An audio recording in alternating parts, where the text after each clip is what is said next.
విక్కీ కౌశల్ కొత్త cinema Hindi cinema bad news release అయి నిన్న బుధవారంతో 6 రోజులు కంప్లీట్ అయింది. ఈ 6 రోజుల గ్రాస్ కలెక్షన్స్ చూస్తే ఇప్పటివరకు ఈ సినిమా ఎక్సలెంట్గా 64 కోట్లు గ్రాస్ కలెక్ట్ చేసింది.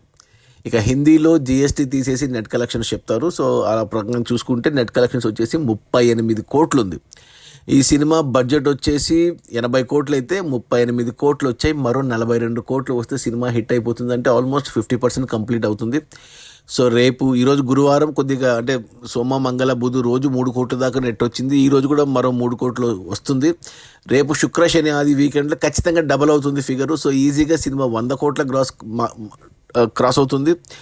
ఒక 50 నుంచి 60 కోట్లు నెట్ మార్క్ టచ్ అవుతుంది. ఇంకో 20 కోట్లు అవసరం పడుతుంది. అది రెండో వారంలో ఈజీగా కంప్లీట్ చేసేసుకుంటుంది. సినిమా ఖచ్చితంగా హిట్ అవుతుంది. మరో 100 కోట్ల నెట్ గ్రాస్ కాదు, గ్రాస్ ఖచ్చితంగా వస్తుంది. 100 కోట్ల నెట్ సినిమా అయితే పక్కా ఉంది. బ్యాడ్ న్యూస్కి నేను కూడా నిన్ననే చూశాను, నాకు కూడా నచ్చింది.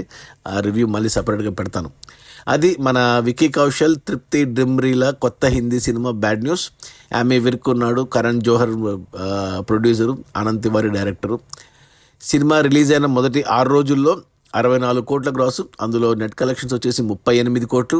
సినిమా బడ్జెట్ 80 కోట్లు అయితే 38 కోట్లు వెనక్కి వచ్చే మరో 42 కోట్లు వస్తే సినిమా హిట్ అవుతుంది.